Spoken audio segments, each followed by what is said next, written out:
año de la llegada de Donald Trump como presidente de Estados Unidos. Y me da mucho gusto que esta noche esté en la nota dura Esteban Illades, analista político, editor de la revista Nexos. Gracias, queridísimo Esteban, por estar por acá. Y también me da muchísimo gusto que esté con nosotros justamente Carlos Heredia Subieta, él es profesor investigador del CIDE. Gracias por estar por acá. ¿Cómo le va? Miembro profesor de tu club de fans, Javier. No, muchas gracias de verdad por estar por acá. Y a ver, suelto primero la pregunta, profesor, si quiere usted empieza, le paso el balón. ¿Ha avanzado algo la relación México-Estados Unidos en este año, después de estos 12 meses de Trump? Yo creo que ha retrocedido. ¿Ha retrocedido? No. Enormemente, sí. Yo creo que se encuentra en una situación crítica. Creo que se ha perdido el sentido de lo que podríamos llamar colaboración o cooperación prácticamente en todos los ámbitos. No quiere decir que se haya interrumpido la comunicación entre funcionarios, esa es diaria, esa es intensa, pero digamos, el espíritu de cooperación se ha dinamitado. Empezando además porque la relación salió del Departamento de Estado, que el Departamento de Estado ha sido nulificado. ¿Tú sabes cómo le dicen al titular del Departamento de Estado? Rex Tillerson, le dicen Rexit. Brexit. O sea, el Departamento de Estado desapareció y la relación se fue a las áreas duras del gobierno de Estados Unidos, a defensa, a seguridad nacional, y así nos ha ido. Y entonces te digo, un presidente que lleva 2 años insultando cotidianamente a México y un gobierno aquí en México que pues ha estado tratando de decir, no, si yo lo voy a convencer de las virtudes del Teleca, de que no somos muy importantes para ellos, no lo van a convencer de nada, porque además él no opera sobre la base de datos, cifras, persuasión. Él opera por impulsos, él opera por el hígado, él opera por el intestino y lo que sigue del intestino. Y entonces creo, Javier, que ha habido un retroceso grave. Un retroceso. Y que siga o no Trump, el daño está hecho por un largo rato. ¿Es refugiarse en esta caverna en donde se siente seguro el tema del muro? Siempre su salida fácil, su salida a la mano, ¿no? A la mano. Sí, cuando las otras cosas no funcionan, ¿no? Ahorita estamos viendo en Estados Unidos, mañana es posible que se dé el shutdown del gobierno, es decir, que cierre las funciones, que deje de funcionar salvo en el nivel más básico, porque en el Congreso no se ponen de acuerdo por el presupuesto. Digo, Trump, que tampoco le interesan mucho esos temas, ya dijo que se va de vacaciones mañana. Que ¿Se va de vacaciones? Se va a Mar-a-Lago, a su casa de fin de semana, a jugar golf, mientras el gobierno de Estados Unidos está por cerrar. Entonces, pues esto pasa, cuando las cosas no le funcionan, regresa esto. Ahora, tú me conoces bien, creo que es la primera vez que voy a ser la persona del vaso medio lleno. Creo que las cosas no están tan mal. No están tan mal, a ver. De como Trump pintaba hace 2 años, cuando lo vimos en campaña, que decía que muchos mexicanos eran violadores, que México iba a pagar por el muro, que sigue diciendo, realmente muchas de las cosas que dice son, pues, perro que ladra no muerde, ¿no? O sea, ¿aprendimos esto este año? Sí, yo creo que este año aprendimos a como aceptar que Trump es así, pero que tampoco va a pasar nada así que digas que es muy grave. O sea, está con el Tratado de Libre Comercio, pero yo creo que si se hubiera querido salir, ya se hubiera salido. Entonces yo creo que es más bien como táctica de negociación, amenaza, pero pues tampoco es muy grave. Digo, sí, las cosas podrían estar mucho mejor, la relación México-Estados Unidos está muy dañada, pero para lo que esperábamos de Donald Trump en la campaña, creo que esto no es tan malo como se veía. Leía un análisis muy interesante de la comparación de las palabras con la incidencia económica. Decía, al inicio, por supuesto, hace un año era, vamos a construir el muro, y el peso rebotaba, y el peso se iba, y el peso era taquicárdico. Y ya no. Y ahora como que se toma ya como, otra vez está hablando de lo mismo. ¿Va a cambiar la estrategia del gobierno mexicano? ¿Tendría que cambiar la estrategia del gobierno mexicano? ¿O de plano es un tema de nadar de muertito con Trump y esperar y no tratar de negociar con él, sino con sus asesores? Javier, yo le daría un giro a tu pregunta. A ver. Yo vivía en Washington cuando fue la negociación de aquel Telecán. 92, 93, y entró en vigor en 94. Pues ustedes están chavos, pues no les tocó esa parte. Y lo que me quedó de lección de aquella negociación es que el gobierno mexicano de aquella época, el de Salinas, vio al Telecán como un punto de llegada, no como un punto de partida. Es decir, pues ya piloto automático, somos socios de los más ricos del mundo, del mayor mercado del orbe, pues ya coser y cantar, vámonos. Olvidamos la tarea acá adentro, pero olvidamos otra cosa todavía más importante, fíjate. Puedo coincidir con Esteban en una cosa respecto de Trump. Trump tuvo la habilidad y el discurso de hablarle a las fibras más sensibles del electorado estadounidense. Dice, tú me importas, tú me interesas, yo voy a trabajar para ti, voy a hacer a tu país grande, lo voy a hacer que recupere su visión de país poderoso que puede aplastar al que se le oponga. Y bueno, ese discurso tuvo un éxito, tuvo un impacto. Yo, entonces, cuando dices, ¿qué posición debe tener el gobierno mexicano respecto de Trump? Un año después. Un año después. La pregunta que yo plantearía es, ¿qué posición debe tener el gobierno mexicano respecto de los mexicanos? Porque en la negociación con Trump, el gobierno de México en realidad va con los del cuarto de junto, va con la cúpula de los funcionarios, va con la cúspide empresarial y nada más. Tú te habrás dado cuenta, Javier, que en esta negociación no hubo presencia ni siquiera de la gerontocracia setemista. Es decir, los trabajadores mexicanos desaparecieron.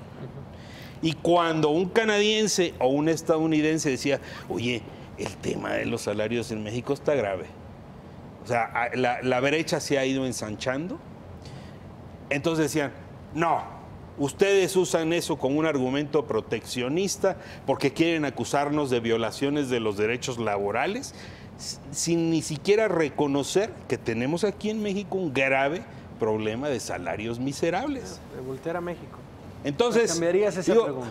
Pues claro, porque, oye, ¿cómo hay que negociar con Trump? ¿Cómo vas a negociar con los propios mexicanos? ¿Qué te parece, Esteban?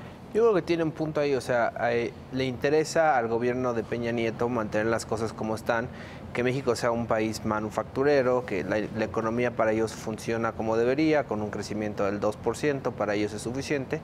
Claro que no quieren mover las cosas porque es un gobierno y bueno, es un país que depende mucho de cómo están las cosas con Estados Unidos, ¿no? El modelo debería cambiar, pero obviamente con Trump ahí no se atreven a hacerlo. Creo que la estrategia del gobierno, para regresar a tu pregunta original, yo creo que no va a cambiar, o sea, quedan más o menos 6 meses para que se elija al próximo presidente, el periodo de julio a diciembre es lo Hubo una declaración de Trump por ahí, ¿no? Sí. De, oigan, si quieren esperamos al cambio. Si quieren esperamos, porque ya me dijeron mis asesores que es muy difícil negociar con un gobierno que ya está de salida, entonces nos esperamos a que llegue el nuevo, ¿no? Entonces, de julio a diciembre va a ser un periodo muerto aquí en México, se va a instalar la nueva legislatura, el presidente Peña Nieto va a tener todavía menos poder que el que tiene ahorita, y pues dependerá mucho de quién llegue, ¿no? Si llega, digamos, PAN o PRI, esperaremos más o menos lo mismo que vemos ahora. Si llega Morena, lo más probable es que esperemos un cambio de discurso, pero tampoco gran cosa, ¿eh? Yo no creo que vaya a haber como una revolución. Un giro muy grande en la relación con Estados Unidos mientras Donald Trump esté en la Casa Blanca. Interesante esto de cómo está México y Estados Unidos. Vamos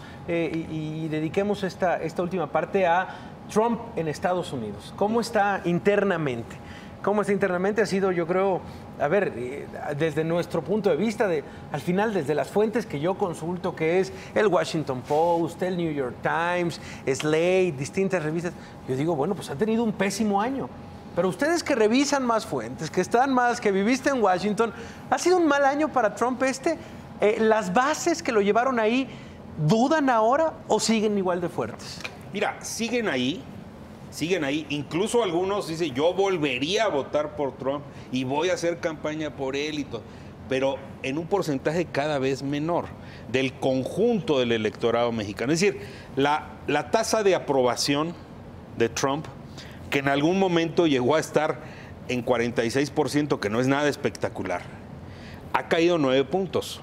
Entonces, está alrededor de 37 ahorita, pero no tiene para dónde crecer. Es decir, si tú me dices, se va a reelegir, bueno, es muy temprano para saberlo, faltan 3 años, etcétera. Ha sabido conservar su base, que es muy estridente, y que es muy entregada y muy apasionada y muy vociferante. Fíjate que decías tú lees el New York Times, no sé si tuviste oportunidad de leer la sección que el New York Times le dio a los electores de Trump para que ellos escribieran ahí como editorialistas. Y es interesante porque te da, como un de primera mano, de viva voz, ¿por qué votamos por Trump? Y te vuelven a decir estas cosas de que él sí les habla fuerte a los países que abusan de Estados Unidos, él no regala dinero a los negros y a los mexicanos. Lenguaje muy crudo que no estamos acostumbrados, como el que él usa, como el de los famosos como los hoyos de mierda que dice de los países de Haití, de El Salvador, de los países africanos. Entonces, resumiendo, su apoyo fuerte, duro, su voto muy duro, ahí sigue, pero cada vez le va a alcanzar para menos. Y las elecciones especiales que ha habido en distintos estados, al Senado estatal, a Congreso estatal, se han convertido en luz ámbar. Los propios republicanos ya están preocupados de que pudieran perder alguna de las dos cámaras el primer martes de noviembre de 2018, este año. Y si eso ocurre, pues bueno, Trump logró hacer aprobar su reforma fiscal, pero quién sabe qué más pueda hacer aprobar.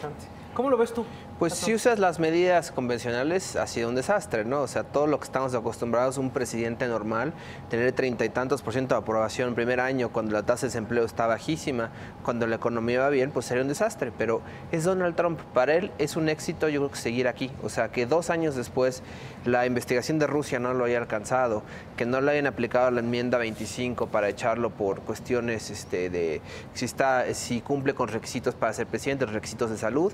Yo creo que estar ahí es un éxito. El problema que tiene Donald Trump es que él no tiene agenda.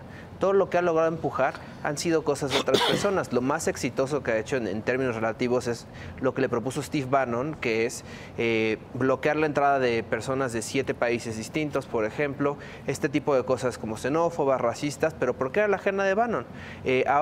Mencionas a Bannon. ¿Cómo está Bannon hoy? Pues Bannon ahorita está en la lona, o sea, Bannon ya no es parte del gobierno, ya no está en Breitbart, ya no tiene el apoyo de los mecenas que tenía antes. O sea, si Trump quiere destruir a alguien en términos mediáticos, lo puede hacer. Y lo hizo. Y lo hizo. Pero entonces, ¿qué pasa? Él no tiene mayor agenda. Él ya logró lo que le interesaba, que era quitar impuestos a la gente más rica. Ya lo logró ahora con las reformas. Y lo que sigue, pues realmente no parece que tenga un plan de gobierno o un interés. Ya faltará que llegue alguien más, sea Jared Kushner, sea algún republicano que le hable al oído y le diga, oye, hay que hacer esto.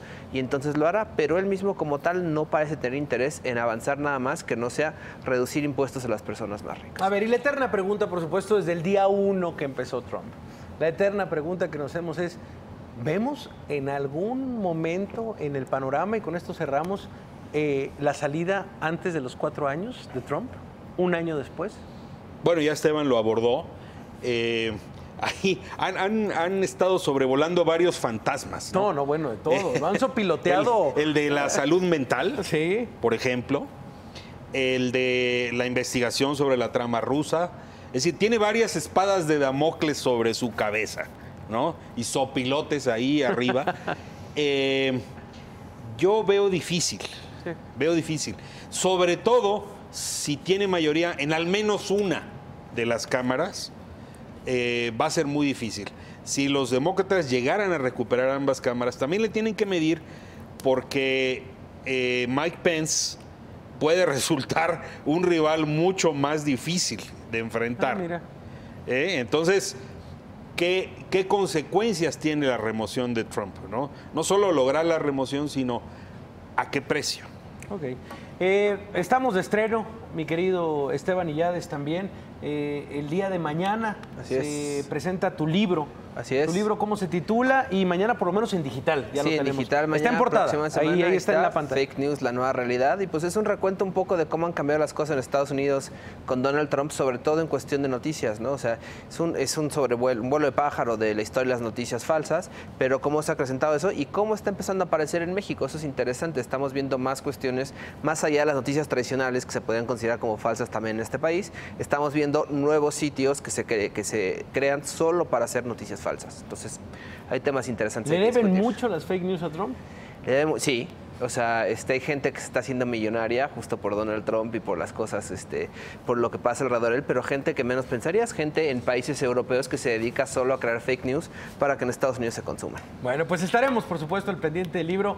Sale mañana en digital, la próxima semana impreso. Así es. Pues muchas felicidades, Esteban. Gracias, de verdad, que vengan muchos más. Muchas gracias. Esteban Illades. Y de verdad, qué buena plática. De verdad, qué buena plática haciendo el corte de caja de este primer año de Trump. Muchos lo esperamos, o por lo menos muchos queremos hacer un análisis negativo, por lo menos es lo que queremos escuchar, pero bueno, pues estaremos por supuesto al pendiente y usted no se puede perder el programa del mundo, el Mundo Según Trump, que está también por supuesto martes y jueves en estas pantallas. Gracias, Carlos Heredia Zubieta, por estar por acá. Un gusto, Javier. Gracias, profesor, de verdad por estar por acá de Estudios Internacionales del CIDE, y Esteban Illades. Muchísimas Muchísimas gracias. Un gusto, como siempre. Grandísimo.